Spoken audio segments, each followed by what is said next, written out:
Hello everyone! So, the Amazing Digital Circus Episode 9 has finally come out on YouTube. Is it good? Is it bad? Let's find out. We start with the new version of the intro we saw in the pilot, this time without Kane, for obvious reasons, that eventually glitches and goes into where our characters are now, which I think is nice as it starts with that unsettling vibe that really gets you in the mood, you know? We pick up right where we left off as Hahdgr starts to explain to the group what happened last time to everybody, and Jax decides to start projecting to everyone. Are we all just supposed to forgive this? Yes. Hahdgr then talks about how Scratch was making a brain scan machine, and how he saw a mind scan folder while he was in the computer, and how Kane got them working, so I guess there's some obvious implications with that. I think this is a pretty good twist, so to speak. Pretty logical, building off of what we heard last episode about Scratch and how he was making a project to maybe help him live forever, this being maybe some sort of way or gateway to that. It does also explain some things like how they can do things that would be impossible and how they can't die of oxygen deprivation, how they seemingly can't really die. Of course they can abstract, but I would argue it's not really the same thing. The group deals with their feelings as Hahdgr tries to sort of start repairing the circus. Pomni joins him, they have a nice discussion, and then we go into a montage, and I think that's a good time to talk about the art and the music, because for some of the complaints I do have about this episode, I will be clear and say that the art and music are definitely not one of them. They are definitely at their best in this episode, and I really don't have any complaints about that aspect at the very least. There's plenty of great examples that we will see later in this episode, and I'll bring up my favorite later on. Then, after the montage, the major plot point is revealed that Jax has abstracted. When I initially watched this, I thought this was a bit sudden. I mean, we deal with the montage and then, boom, Jax has abstracted. But I have come around on this, especially because I'm not sure how they could have done it differently. I mean, we don't want to do another full-on abstraction scene. We already had that in episode 7, right? And I think any more build-up would make the pacing a bit off, even more than it already is, in my opinion. For what? So I have come around on this a little bit. Why can't I cry for him? Because he's an asshole. Ragatha and Pomni have a conversation, which includes topics like Ragatha and Jax's friendship and how she wished she'd done some things differently. And it ends with Pomni and Ragatha talking about how they're friends, and we get this nice hug, and the visuals, and the music, and everything swells, and it should be more satisfying, but it's not. I think the reason this is just because it's not a very built-up relationship. Most of the story has been focused on Pomni and Jax and their relationship, or at the very least it's been like that for a while. We haven't really had that much going on with Ragatha and Pomni. I mean, sure, Ragatha talks about Pomni, but that's to Hahdgr in episode 6. And after episode 5, it doesn't really feel like there's any meaningful contributions towards that relationship. So this moment doesn't end up feeling like it probably should. It feels like it's supposed to be a satisfying conclusion to an arc, but there is no arc because there was nothing there in the first place. At least, in my opinion, there wasn't enough there for it to be all that amazing. I just feel like this moment could have been better, so much better, if there was just more emphasis on the relationship. But that's just me. Now, we get to move on to the next part. Pomni hugs the now abstracted Jax, which results in her getting absorbed by him. We then get these door scenes, which give us a glimpse into Jax's mind and how he would react to certain things and his opinions on others. There are some interesting aspects, like how Jax seems to sort of view Pomni as somebody trying to fix him. Another is how he seems to think that Gangle likes it when he's mean, a thing that he brought up in episode 5. She likes when I'm mean to her, though. I don't have much to say on the final door. You could just argue the only insight this gives is that he doesn't take the situation serious in any way. I'd argue this is more or less just for comedic relief. Pomni then enters a door where she finds the Jaxes from the previous doors, along with another door outwards. They talk for a bit and then they all disappear as Pomni goes through the final door. This door essentially shows us all of Jax's backstory, the before, pretty much everything almost leading up to this moment. Most of the focus is on this scene between him and Ribbit, so it's what I'll focus on here.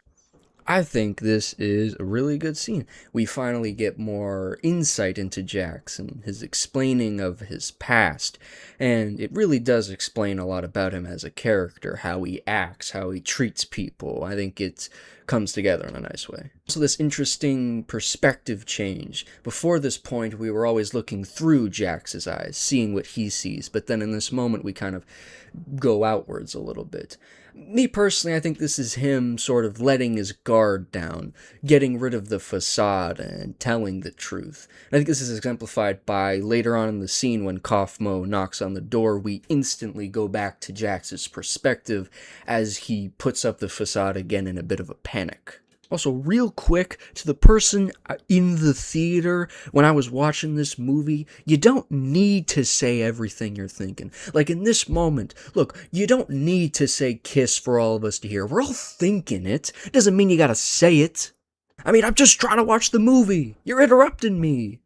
Alright. Theater rants aside, we then see how the relationship deteriorates and eventually meeting Pomni, seeing that relationship deteriorate, and we get to where we are now. This leads into this final scene with Jax and Pomni, and obviously I think this is a great scene. I mean, it kind of has to be. This is the relationship they've been building for multiple episodes. If it wasn't great, well, that'd be a bit of a problem. Luckily, it is, obviously, in my opinion, a really good scene. The music is great, the visuals great. I think I mentioned that before.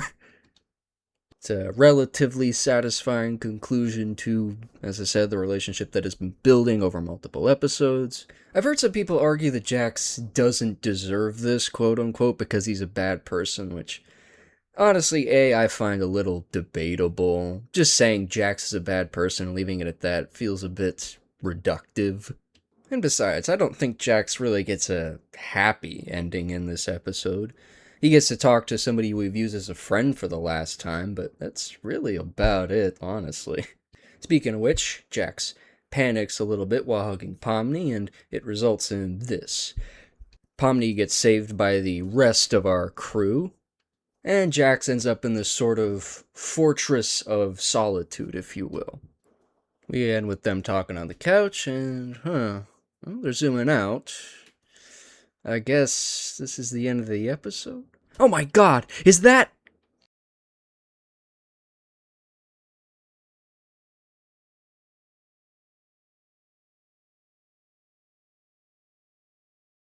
I'll be honest, this is my favorite section of the episode. I think the music and the visuals are at a peak here. I mean, just look at this, man! I think it's great that Kane got this moment of reflection to think about his actions and how they affected other people.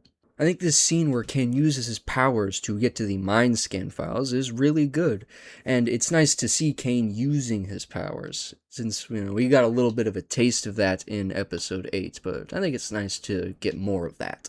I like that he lets go of a bit of his power because he realizes that them coexisting just isn't healthy for the both of them. I love this moment where Kane and the Moon get to talk to each other, and Kane mentions that he didn't program the Moon to say that he loved him, and the Moon says, I know. It's a nice conclusion to a bit of a weird, almost mini arc that we had. And I also love Kane's apology to them, working up the courage to say, hey, messed up, and that he's going to give them control. You might notice I didn't talk specifically about what happens in this as much, and that's mostly because I want you to experience it for yourself. I think it's the best thing the show has to offer, in my opinion, at the very least. So, go watch the episode if you want to see it. Kane then shows them their lives on a projector and shows them the real human versions of them and how their lives are great and everything. Music swells, and Pomni says, I'm not Abigail, I'm just Pomni because I'm in here, which I think is a good conclusion to her arc of adapting to the circus and trying to live in it and accepting the fact that she's here. It's such a great scene. You'd have to be an asshole to point out something wrong with it. Luckily, I am one, so. Oh, okay. Most of the scene is fine. But I have one issue, and it's with this line. Despite her injuries, she's made a good recovery in the hospital. Now, it's pretty clear what this is referring to. We saw Gangle get hit by a truck in episode 4, and we saw it return in episode 8. That's pretty obviously what this is referring to. But that kind of begs the question of how is Gangle in the circus? Because it kind of seems like the only logical explanation is that the hospital doesn't have an MRI and so decides to use this old AI brain scan technology.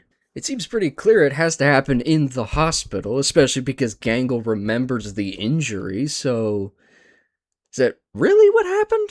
I guess this is a nitpick in the grand scheme of things. This doesn't change the story or anything, but it was something I was a little hung up on. Figured I'd mention it. Anyways, after this projector scene, we get a nice montage of them, living life in the circus and how it's great now. Pomni breaks the fourth wall and waves to the audience, and we get this nice post-credits scene. I would like to point out this point in the credits where the blue AI is just kind of put in a case, which feels kind of weird because Kane set it free earlier, which kind of makes this moment a little meaningless. I mean, what's the deal with that? Maybe this is the Gangle Hospital thing, and I'm either looking too far into it, or there's a very logical explanation that I just don't see, but, still figured I'd mention it. So, with the ending here, let's talk about my two main gripes with this. Number one being that Kane is just kind of forgiven too easily. I mean, I don't hate the idea of Kane getting a redemption. It just feels like it happens a bit fast. I mean, this is the guy that was torturing them last episode, and they just seem to forgive him. I mean, they're playing game night with him. Would you really want to play D&D with the guy who was torturing you? Maybe I just hold a grudge a bit too well, but I'm not sure I could do something like that. Segues into my next argument, which may sound a bit weird, but just listen. The ending's a bit too sweet. What do I mean by that? I sort of mean that it's almost like a fairy tale, happily ever after type thing, Oh, they're having a great life in the circus, and their real life counterparts are doing amazing as well. It feels like the only real bittersweet aspect one could argue would be Jax abstracting, but the characters don't seem to especially care about this. The show doesn't frame it as though they care about it at the very least. Maybe you get Gangle crying in that one scene, but none of the characters really mention missing him or wishing he was here. So it kind of seems like they're doing fine without him, and as I said, everything's amazing and happy-go-lucky. Maybe I'm just a bit of a grouch, but I just expected something like this to have, maybe a slightly more bittersweet ending. I can't say anything's objectively wrong with it, really, but I just feel a bit off saying that everything's amazing, Life's great now and there are no real issues. But hey, maybe I'm just an asshole. So with all those complaints, what's my opinion on the episode? Oh, it's pretty good. I mean, most of my issues with it are mostly nitpicks, in my opinion. The Gangle Hospital thing doesn't really matter in the grand scheme of things. The blue AI going back in a cage, does it really matter? Now, do I think it's the best episode in the series? Debatable. I would say it's a good episode, but best in the series is, I'd probably have to think about that a little bit more. But as of right now, I think it stands on its own very well. I think it is definitely one of the better episodes of the series at the very least. And as an ending, well, as I said earlier, I can't objectively say there's that much wrong with it. As an episode, I'd probably give it about an 8 out of 10, personally. That's not my rating of the entire show, and if I was going to talk about the entire show, I'd have to talk about a lot more. This is more or less just focused on this specific episode, even if I did use references from other episodes to make points. So, that's all for today. Hope you have a good day.